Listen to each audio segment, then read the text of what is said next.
شرور أنفسنا ومن سيئات أعمالنا من يهده الله فلا مضل له ومن يضلل فلا هادي له ونشهد أن لا إله إلا الله وحده لا شريك له ونشهد أن سيدنا محمدا عبده ورسوله أرسله بالحق بشيرا ونذيرا وقال الله تعالى في القرآن المجيد والفرقان الحميد أعوذ بالله من الشيطان الرجيم بسم الله الرحمن الرحيم إنما يريد الله ليذهب عنكم الرجس أهل البيت ويطهركم تطهيرا صدق الله العظيم وصدق رسوله النبي الأمين الكريم نحن ولا ذلك من الشاهدين والشاكرين الحمد لله رب العالمين.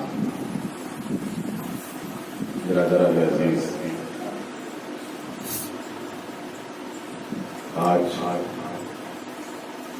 10 محرم الحرام آقائے نامدار نبی رحمت صلی اللہ تعالی علیہ وآلہ وسلم کے گھرانے کی شہادت. انشاءاللہ کوشش کی جائے گی گفتگو 2 حصوں میں ہو. پہلی بات جو آیت محمد میں تلاوت کی گئی اس سے متعلق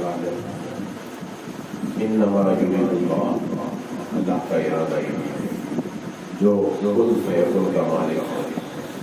وہ پروردگار اپنے محبوب سید عالم صلی اللہ تعالی علیہ وآلہ وسلم سے کہتا ہے انما یرید اللہ لیذهب عنکم الرجس اہل البیت ویطہرکم تطہیرا. اے میرے پیارے محبوب، اللہ کا ارادہ ہے کہ آپ کی اہل بیت کو خوب زکا و صفا فرمائیں. جب یہ آیت کریمہ نازل ہوئی تو آقا نامدار نبی رحمت صلی اللہ علیہ وآلہ وسلم کی زبان پر کہ میرے آقا کی سنت طیبہ کی جب قرآن کا نزول ہوتا تو میرے آقا سید عالم ان کلمات کو دہراتے. آقا سید عالم ان کلمات کو دہرا رہے ہیں اور میرے آقا کی نگاہ مبارک اپنے اس مقدس حجرے کی دروازے پر ہے، دروازے کے پردے پر ہے کہ آقا سید عالم کی نگاہیں بار بار اپنے دروازے کے پردے کو دیکھ رہی ہے اور زبان پر ہے انما یرید اللہ لیذهب عنکم الرجس اہل البیت ویطہرکم تطہیرا. وہ اللہ تبارک و تعالیٰ ادھر سے اپنے محبوب کے منشے کو محسوس کرتے ہوئے نبی رحمت کی اہل بیت کو بھیجایا ہے. جیسے عادت طیبہ تھی شہزادوں کی کہ اپنے نانا رسول پاک کے گھر آتے تو اماں جان کی تشریف آوری سے پہلے جیسے عام بچوں کی عادت بھی ہوتی ہے جب وہ اپنے نانا کے گھر آتے ہیں تو ماں سے پہلے گھر میں دوڑتے ہوئے آتے ہیں. ویسے ہی میرے شہزادے بھی آقا سید عالم کے وہ نور نظر لفظ جگر جان دوڑتے ہوئے آئے ہیں تو ایک شہزادے داخل ہوتے ہیں، پھر اس کے پیچھے دوسرے شہزادے داخل ہوتے ہیں اور دوڑتے ہوئے آتے ہیں. شفیق نانا رسول پاک کے پاس آتے ہیں اور آقا سید عالم ان شہزادوں کو اپنے دونوں پاؤں پر بٹھا لیتے ہیں، اپنی مانڈی پر ان کو جگہ دیتے ہیں اور پھر آقا سید عالم کی زبان پر وہی آیتیں اور دربار کی طرف میرے آقا کی نگاہ ہے کہ سید کائنات تشریف لاتی ہے. آقا سید عالم کی یہ سنت طیبہ کی دنیا کو دکھلا رہے ہیں کہ میری بیٹی کا اور میرا تعلق کیا ہے. جب کبھی سیدہ اپنے بابا جان سے ملاقات کے لیے آتی تو میرے آقا سیدہ کے استقبال کے لیے کھڑے ہو جاتے اور آگے بڑھ کر ان کا استقبال کرتے، ان کا ماتھا چومتے، اپنی جگہ پر رکھتے. لیکن آج آقا سید عالم بیٹھے اور سیدہ جب آئی ہے تو سیدہ کو اشارہ کرتے وہ آ کے آقا سید عالم کے حاضر بیٹھ جاتے. آقا نبی رحمت صلی اللہ علیہ وسلم ابھی تلاوت کیا ہوئی ہے اور نگاہ دروازے پر سلام کی آواز آتی ہے اور اذن طلب کیا جاتا ہے. آقا اذن عطا فرماتے اور علی مرتضیٰ داخل ہوتے. آقا سید عالم اشارہ کرتے ہیں علی میرے گوشت بھی جانے والا وہ بھی آ جاتے ہیں اور آقا سید عالم اپنی رضا کو اپنی کملیہ کو ان تمام کو ڈھانپ لیتے ہیں اور پھر آسمان کی طرف نگاہ کرتے ہیں اور اپنے دست مبارک آسمان کی طرف اڑا دیتے ہیں. اور پھر زبان یہی آیت تلاوت کرتے ہیں انما یرید اللہ لیذہب عنکم الرجس اہل البیت ویطہرکم تطہیرا. اور پھر اس کے بعد اللہ تبارک و تعالیٰ سے مخاطب ہوتے ہوئے کہتے ہیں پروردگار یہ میری اہل بیت ہے، پروردگار یہ میری اہل بیت ہے، اے اللہ ان کو مزکا فرما، اے اللہ ان کو مصفا فرما. اور آقا سید عالم پر ان کو خریداری ہے، بار بار یہی کہہ رہے ہیں یہی کہہ رہے ہیں. سیدہ ام سلمہ رضی اللہ تعالیٰ عنہا جن کے حجرے میں میرے آقا تشریف فرمائے، جب آقا کی اس کیفیت کو دیکھا اور اس رضا کو ڈھانکے ہوئے دیکھا تو آپ نے آقا سے کہنے لگی یا رسول اللہ کہ میں آپ کی گھر والی نہیں ہوں. تو آقا سید عالم نے کہا اور وہ چاہتی تھی کہ وہ بھی اسی رضا میں شامل ہو جائے. اپنے اندر سے کنارہ اٹھایا اور اپنے سر کو داخل کرنا چاہتی تھی. آقا نے اشارہ کر دیا، ہاتھ سے اشارہ کر دیا اور کہنے لگے کہ تم خیر پر ہو، تم اپنے گھر پر ہو. اور پھر یہ آیت کا سلسلہ جاری رہا، تلاوت جاری رہی. اللہ تبارک و تعالیٰ سے بار بار کہتے ہیں اللہ یہ میری اہل بیت ہے، یہ میری اہل بیت ہے، ان کو مصفا و مصفا فرما. ان آیات کی سیاق و سباق کو دیکھیں تو مخاطبت ازواج مطہرات سے امہات المومنین کا ذکر چل رہا ہے، لیکن اللہ کے نبی سید عالم صلی اللہ علیہ وسلم نے یہاں پر خصوصیت کے ساتھ ان افراد کو، ان نفوس مقدسہ کو شامل کرتے ہوئے اللہ سے دعا مانگی. اور پھر اما عائشہ صدیقہ رضی اللہ تعالیٰ عنہ سے بھی اسی آیت مبارکہ کے بارے میں ایک اور روایت کی ہے کہ آپ ایسے ہی کملیہ اوڑے ہوئے اور بچوں کو لے کر پھرتے ہیں. یعنی ایک سے زائد مرتبہ یہ واقعہ ہوا. برادران عزیز، عرض کرنا یہ ہے کہ جن کی ابھی عمریں 3-4 برس کی ہوتی ہے اس وقت ان کو مزکا و مصفا کیا جاتا ہے، صاف ستھرا کیا جاتا ہے. ناپاکی کا ان کے پاس گزر نہیں. ان کا ہر عمل جیسے انبیاء علیہ السلام والسلام فطرت معصوم ہوتے ہیں اور ماں باپ کی جتنے ہیں وہ محفوظ ہوتے ہیں. یہ ہم اہل سنت والجماعت کا عقیدہ. لیکن یہاں سید عالم صلی اللہ تعالیٰ علیہ وسلم اپنی خصوصیت کے ساتھ اللہ تبارک و تعالیٰ نے جب آیت نازل کی تو کہا گیا تھا کہ تم صدقہ و صفا فرما. اب جن کی طہارت خود اللہ دے رہا ہے، اللہ جن کو پاک کر رہا ہے، اللہ جن کو صدقہ و صفا کر رہا ہے، اب اللہ بتائیں کہ ان کا مقام کیا ہے. یعنی میرے آقا سید عالم غیب داں نبی ہے. ایسا ای کو کم کر سکتے ہیں، غیب داں نبی ہے میرے آقا سید عالم، اور دنیا کو بتلا رہے ہیں کہ یہ ہے میری اہل بیت، یہ ہے حسنین کریمین. ابھی شہزادے کی عمر ہی کیا ہے، لیکن آقا نبی رحمت کہتے ہیں کہ یہ جنت کے نوجوانوں کے سردار ہیں. سرداری دی گئی ہے جس انداز میں، تو ابھی شہزادے کم عمر ہے لیکن سرداری دی جا رہی ہے، سرداری دی جا رہی ہے. ابھی اعمال نہیں ہوئے، ابھی معاملات نہیں ہوئے، لیکن یہ نبی کی غیب دانی تھی تو دیکھ رہے تھے اور کہتے ہیں کہ یہ بچے جنتی نوجوانوں کے سردار ہیں. ویسے ہی یوفون بالنذر ویخافون یوما کان شرہ مستطیرا ویطعمون الطعام علی حبہ مسکینا ویتیما وعسیرا انما نطعمکم لوجہ اللہ لا نرید منکم جزاء ولا شکورا.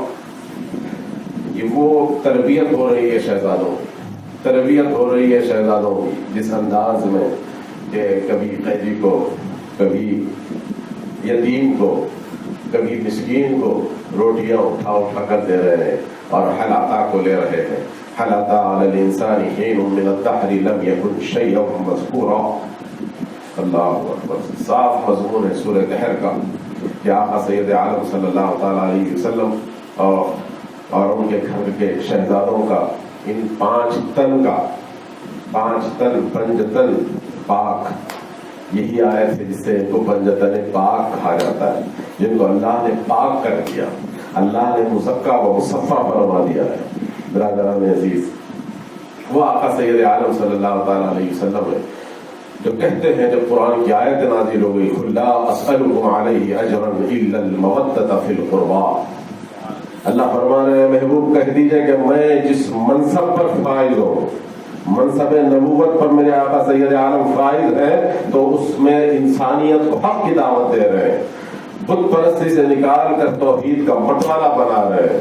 اس کے بدلے انصار نے کہا یا رسول اللہ کچھ تحائف قبول فرما لیں، آپ کے بے پناہ احسانات ہیں ہم پر، ہم مشرک تھے، بتوں کے پجاری تھے، آپ نے ہمیں اللہ کی معرفت عطا فرمائی ہے، بندگی کا سلیقہ عطا فرمایا ہے، توحید کا جام پلایا ہے. میرے آقا اب ہم دیکھ رہے ہیں کہ آپ مدینہ ہجرت کر آئے ہیں، گھر میں کئی دن اناج نہیں ہوتا ہے، کبھی دودھ سے آپ دودھ تناول نوش فرماتے ہیں تو کبھی کھجور تناول فرما کر دن گزارتے ہیں، رات گزارتے ہیں، اور وہ کچھ تحفے پیش کیے گئے، لیکن اللہ تبارک و تعالیٰ یہ نہیں چاہتا تھا کہ وقتیہ یہ دے اور لے، وہ سارا کچھ مال پڑا تھا. لیکن ادھر آیت نازل ہو گئی قل لا اسألکم، قل اے کہتے مجھے کوئی اجرت نہیں چاہیے، میں نے تم پر جو احسانات کیا ہوں احسانات کا بدلہ نہیں چاہیے. قل لا اسألکم علیہ اجرا الا المودۃ فی القربى، مگر یہ کہ قرابت کی محبت. صحابہ کرام رضوان اللہ تعالی علیہم اجمعین کہنے لگے یا رسول اللہ یہ کون ہے جن کی محبت ہم پر فرض کر دی گئی ہے. اس پر آقا نبی رحمت فرماتے ہیں یہ فاطمہ ہے جس کی محبت انسانیت پر، امت محمدی پر فرض کی جا رہی ہے، یہ فاطمہ ہے. علی ہے، ان کے دونوں فرزندان ہیں حسنین کریمین، ان کی محبت اللہ نے آپ پر فرض کی ہے. نبی کے اگر تم سمجھتے ہیں کہ وہ محسن انسانیت کا تم پر احسان ہے، میرے سرکار کی تم پہ عنایت نہ صحیح ظالموں، کلمہ پڑھانے کا بھی احسان گیا. وہ آقا سید عالم صلی اللہ تعالی علیہ وآلہ وسلم کا بے پناہ احسانات ہے انسانیت پر، اور اس احسانات کے بدلے اللہ یہ چاہتا ہے کہ تم ان کے گھرانے سے محبت کرو، ان کے گھرانے سے محبت کرو، اہل بیت اطہار سے محبت کرو، سادات اکرام سے محبت کرو، بنی ہاشم سے محبت کرو. لیکن اس میں خصوصیت جو ہے وہ ہے یہی 5 تن ہے. میرے آقا ہے، سیدہ ہے، مولا علی ہے، حسنین کریمین، اور پھر عمومیت میں سارے سادات اکرامات ہیں. قل لا اسألکم علیہ اجرا الا المودۃ فی القربى. نماز آپ پڑھتے ہیں، نماز میں کیا کرتے ہیں؟ جو لوگ نماز میں درود نہیں پڑھتے، میرے آقا سید عالم فرماتے ہیں وہ نماز ناقص ہوتی ہے. نماز کامل اسی وقت ہوتی ہے جب نماز میں محمد اور آل محمد پر درود پڑھا جائے. اللہم صلی علی محمد وعلی آل محمد. نعرہ تکبیر، نعرہ حسین، نعرہ حسین. برادران عزیز، نماز کامل نہیں ہو سکتی ہے جب تک کہ آقا سید عالم پر اور آپ کی آل پر درود نہ بھیجا جائے. برادران عزیز، یہ سارے اعمال بتلا رہے ہیں، قرآن بتلا رہا ہے، آقا سید عالم اپنے عمل سے بتلا رہے ہیں کہ دیکھو یہ میرے نواسے ہیں، یہ میرا علی ہے، یہ سیدہ ہے، یہ حسن ہے، یہ حسین ہے. کیونکہ غیب داں نبی دیکھ رہے ہیں. اور میرے آقا سید عالم صلی اللہ علیہ وسلم غدیر خم کا خطبہ، بڑا افسوس ہوتا ہے حبیب صاحب کہ مسلمانوں کو مسواک تو یاد رہا، امامے کی پھیریاں یاد رہی، چپل پہننے کا طریقہ یاد رہ گیا، لباس پہننے کا طریقہ آج بھی یاد ہے، کھانے کا سلیقہ آج بھی یاد ہے. اگر کسی چیز کو بھولا ہے تم نے تو غدیر قم کے خطبے کو بھول گئے.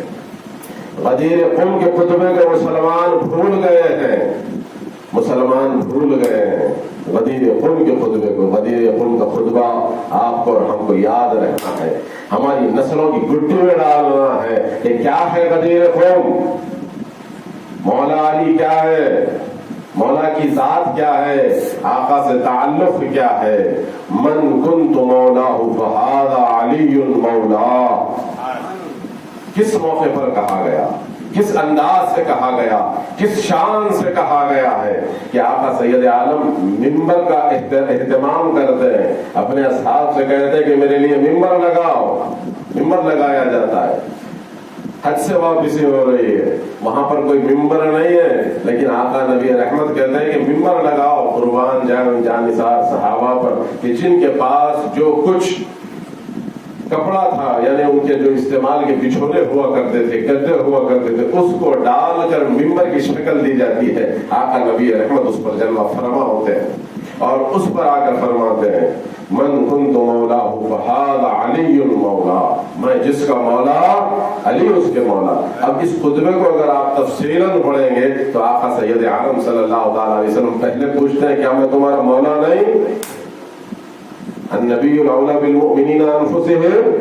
نبی سید عالم صلی اللہ تعالی علیہ وسلم مومنین کی جان سے افضل نہیں، اعلیٰ نہیں، قریب تر نہیں. سب نے کہا کہ بے شک نہیں بلکہ لا ریب، لا ریب یا رسول اللہ آپ ہمارے آقا ہے، ہماری جانوں سے بھی زیادہ عزیز ہے، آپ جانے جانا ہے، ہماری جانوں کی بھی جان آپ ہے، ہماری زندگی آپ پر قربان ہے یا رسول اللہ. تب آقا سید عالم مولا علی کا ہاتھ پکڑتے ہیں اور بلند کرتے ہیں اور کہتے ہیں من کنت مولا فہذا علی مولا. میں جس کا مولا علی اس کے مولا. پھر ان سے مخاطب ہو کر تو ادھر گواہی لی اور پھر اللہ تبارک و تعالیٰ کے حضور ہاتھ اٹھا دیے اور کہنے لگے مولا میں علی سے محبت کرتا ہوں، تو بھی ان سے محبت کر. جو علی سے محبت کرے تو ان سے محبت کر، جو علی سے عداوت کرے تو ان سے دشمنی کر.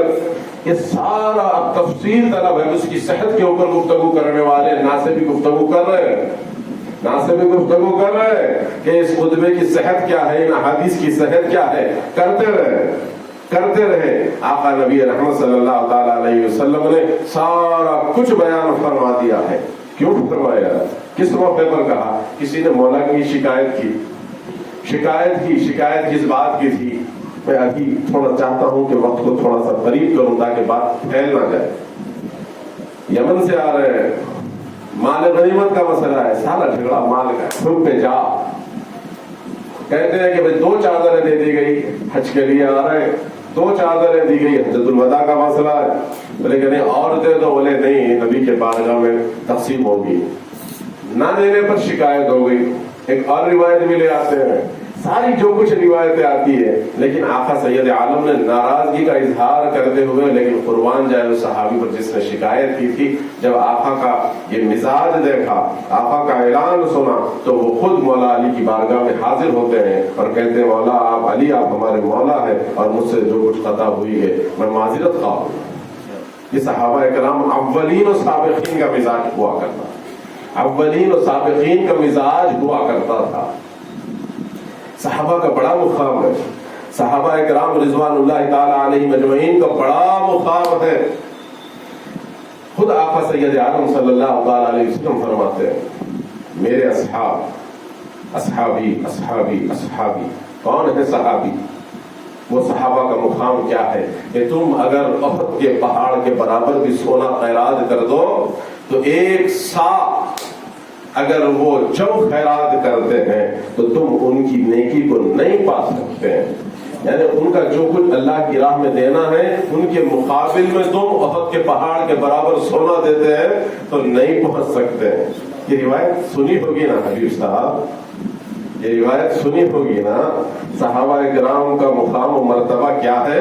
لیکن حضور اس واقعے کو ذرا اور ڈیٹیل میں جائیں، تھوڑا تفصیل میں چلے جائیں کہ حضور نے کس سے کہا، کس کے متعلق کہا، کب کہا، کیوں کہا، کیسے کہا. یہ عبد الرحمن بن عوف رضی اللہ تعالی عنہ جو اولین و سابقین میں ہے. عبد الرحمن بن عوف عشر مبشرہ میں سے ہے. 10 صحابہ کو میرے آقا نے فرمایا فی الجنہ فی الجنہ فی الجنہ. اس میں عبد الرحمن بن عوف رضی اللہ تعالیٰ عنہ بھی ہے. عبد الرحمن بن عوف اور خالد بن ولید رضی اللہ تعالیٰ عنہ کے درمیان اختلاف ہو گیا. دونوں میں بحث و مباحثہ ہو گئی. دونوں سب سست کہنے لگے. عبد الرحمن بن عوف نے آقا سید عالم سے شکایت کر دی. خالد بن ولید رضی اللہ تعالیٰ عنہ کہنے لگے یا رسول اللہ خالد مجھ سے سخت کلامی سے پیش آتے ہیں. میں احتیاط سے جملے کہہ رہا ہوں. سخت کلامی سے پیش آ رہے ہیں. حضور پاک صلی اللہ علیہ وسلم نے خالد بن ولید کو کہا میرے صحابی عبد الرحمن بن عوف سے کہتے ہیں یہ میرا صحابی ہے خالد, اس کے بارے میں خبردار. تم احد کے پہاڑ کے برابر بھی سونا دیں گے اور عبد الرحمن بن عوف 1 سال جو اللہ کی راہ میں خیرات کرے گا تو تم اس کی نیکی کو نہیں پہنچ سکیں گے. سمجھا آپ نے بات؟ سمجھیے کہ آقا سید عالم نے کب اور کس سے اور کہاں اور کیا کہا.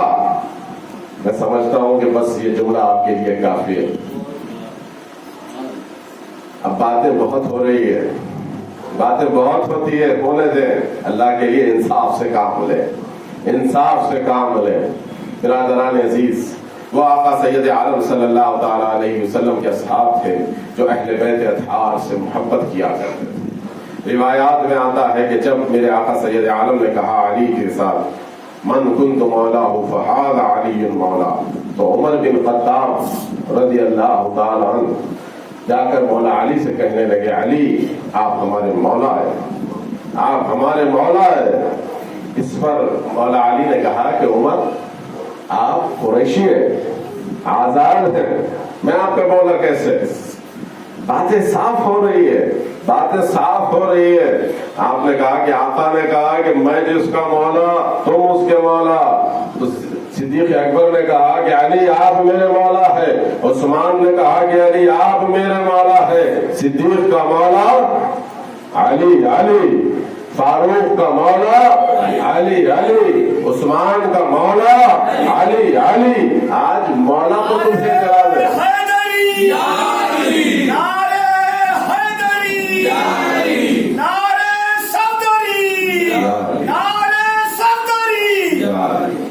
برادران عزیز, میرے آقا سید عالم صلی اللہ علیہ وسلم کے مزاج شناس ہوا کرتے تھے صحابہ کرام رضوان اللہ تعالی علیہ مجمعین, اور جانتے تھے کہ آقا کو کس انداز سے خوش کیا جائے, کس انداز سے خوش کیا جائے.